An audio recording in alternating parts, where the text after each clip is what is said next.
Olá, boa tarde, bom dia, boa noite. Não sei qual o momento, a ocasião, o lugar que você estará ouvindo essa mensagem, essa meditação, mas eu lhe cumprimento com a doce paz de nosso Senhor e Salvador Jesus Cristo. Amém? Quero meditar convosco nesta tarde um pouco, lembrando que hoje é dia 22 de dezembro de 2024, ok? Está passando também aí no rodapé do vídeo uma mensagem para você que não é inscrito no nosso canal, no canal da Missão Ictus. Se inscreva, deixa o seu like, clica aí no joinha, clica também no sininho para você ser notificado aí quando a gente enviar um vídeo novo, quando nós fizermos uma transmissão ao vivo.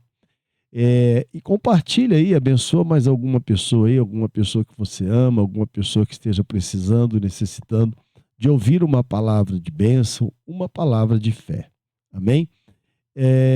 Também passa aí o CNPJ da igreja, que é a chave Pix da nossa igreja. Se você quiser nos ajudar, qualquer quantia será bem-vinda, será consagrada ao Senhor. Amém? Quero ler um texto do apóstolo Paulo, que está na carta aos Gálatas, capítulo 6, versos 9 e 10. E ele diz assim: E não nos cansemos de fazer o bem, pois no tempo o próprio colheremos, ou no tempo oportuno, se não desanimarmos. Portanto, enquanto temos a oportunidade, façamos o bem a todos, especialmente aos da família da fé.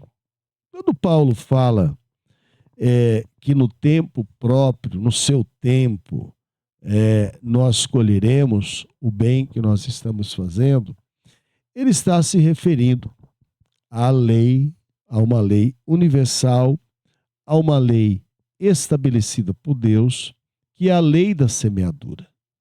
Tudo aquilo que nós plantarmos, nós colheremos. Seja a nível material, na própria semeadura,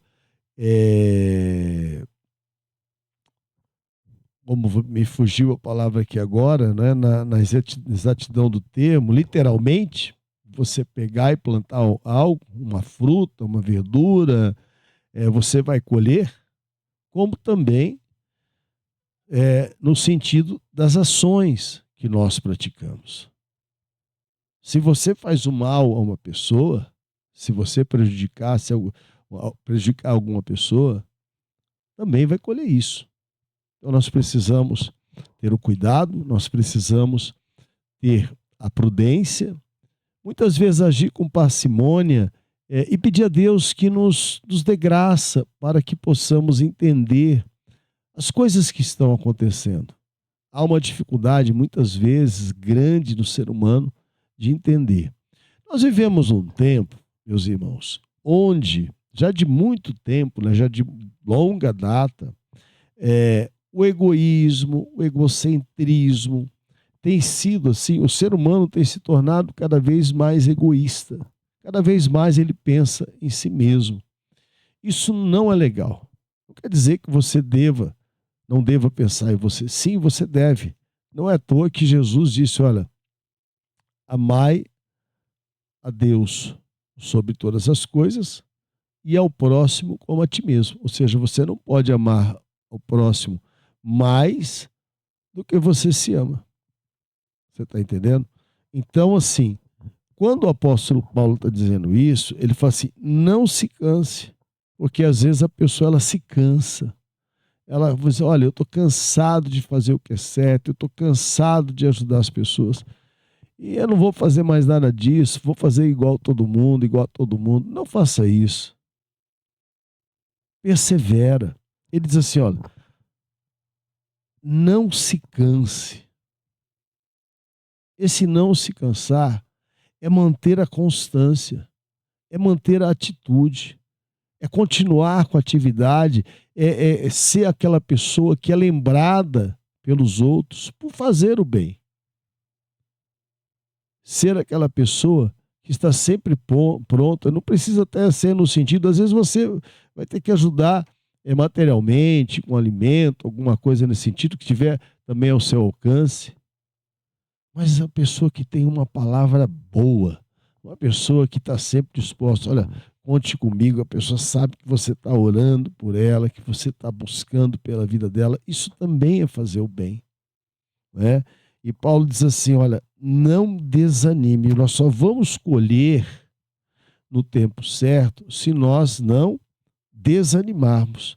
E ele fala também para não se cansar, ou seja, entender que essa prática, essa atitude de fazer o bem, deve ser algo que faça parte da nossa maneira de viver, do nosso estilo de vida, de estar diante de Deus, de colocar diante de Deus tudo aquilo que nós necessitamos.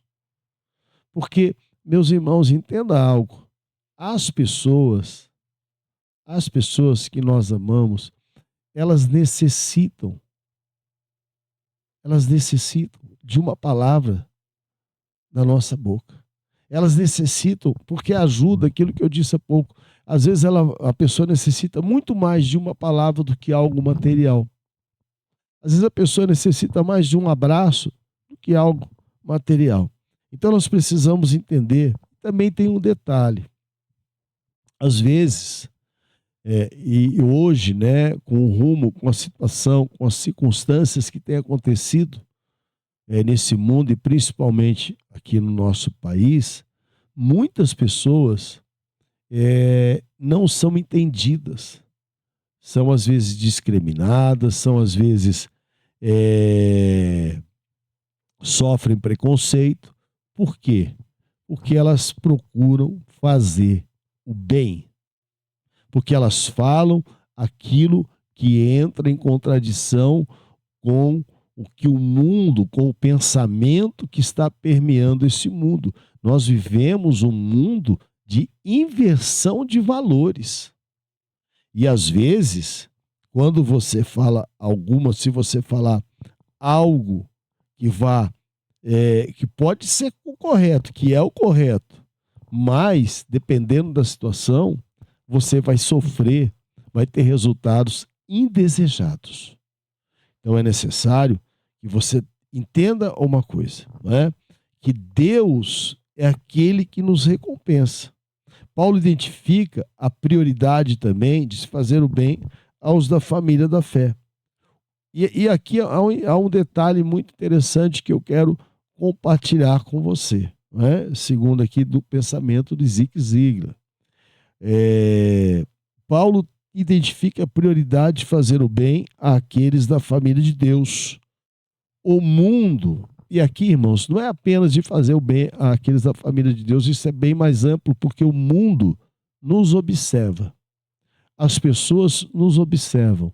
Sendo nós, pois, cristãos, de que forma estamos agindo? De que forma estamos nos portando? O que tem saído da nossa boca? É algo que nós precisamos pensar, é algo que nós precisamos raciocinar, é algo que nós precisamos meditar e tomar a decisão correta. O mundo nos observa, o mundo observa a nossa atitude. O evangelho que fala mais alto não é o que nós pregamos, é aquele que nós vivemos. É aquele que é baseado nas ações. As ações que a gente tem no dia a dia. Dentro de casa, na família, na escola, no trabalho, tá certo? Então o mundo observa. Se eles notarem verdadeiramente que nós apoiamos uns aos outros com ações, não apenas com palavras, eles podem se convencer de que a fé em Jesus faz diferença. E ela faz diferença. A fé em Jesus é algo que muda a vida do ser humano. É o que mudou a sua vida, é o que mudou a minha vida e é o que vai mudar a vida de todos aqueles que se achegarem diante de Deus. É através de Jesus. Amém? Então ela faz diferença. Agora eu quero deixar duas perguntas a você antes de nós realizarmos a nossa oração. Quem você conhece que é exemplo. Quais as pessoas que você conhece que são exemplos de pessoas que fazem o bem? Pensa aí, para você pensar. E aí você pode, né, ir para a segunda pergunta. Quais são as coisas, as atitudes que você pode fazer e ter hoje em favor de outras pessoas? Quais são? Ou que você está fazendo que precisa ser mudado? É algo que eu quero deixar aqui para você pensar, para você refletir, porque a vitória que vence o mundo é a nossa fé. É através da fé. Amém? E eu quero, para a gente encerrar antes da oração, trazer uma frase aqui de Huck Leitman, que diz assim: primeiro precisamos receber o bem para depois fazermos o bem. Só assim o nosso trabalho poderá agradar a Deus. Agora é interessante o que ele diz assim: precisamos receber para depois fazer. Quando é que nós recebemos primeiro o bem? Quando nós entregamos a nossa vida a Jesus. A partir daquele momento, nós entregamos, que nós o recebemos, nós passamos a ser filhos de Deus. Então é o primeiro nós recebemos. E aí a gente passa a fazer, aí nós passamos a ser doadores, aí nós passamos a ser abençoadores. Amém? Deus eterno, maravilhoso Pai. Deus de Abraão, Deus de Isaac, Deus de Jacó. Nós estamos diante da tua presença, te louvamos, te exaltamos, te glorificamos porque tu és santo, poderoso. Peço a Deus, em nome de Jesus, que o Senhor venha abençoar a vida de todos os meus irmãos. Senhor, de todos aqueles que me ouvem, de todos aqueles que meditam nesta palavra, de todos aqueles que precisam de um toque poderoso das tuas mãos. Aqueles que precisam, Senhor, de cura, de libertação, de transformação, de prosperidade. Alcança-os com poder, alcança-os, ó Senhor, com grande glória. E que o teu nome, Senhor, venha a ser louvado, exaltado e glorificado na vida e através da vida dos meus irmãos e também da minha, Senhor. Em nome de Jesus, você diz amém. Meus queridos irmãos, eu me despeço nesse momento, tá? Com a graça, a paz de nosso Senhor e Salvador Jesus Cristo, que o Senhor possa continuar, continue falando, né? Não é que ele possa, porque ele pode, mas que Deus continue falando ao seu coração, que Deus continue operando na sua vida e que você continue sendo um instrumento nas mãos do Senhor. Amém? Deus vos abençoe, fiquem todos na graça e na paz de nosso Senhor e Salvador Jesus Cristo. Amém.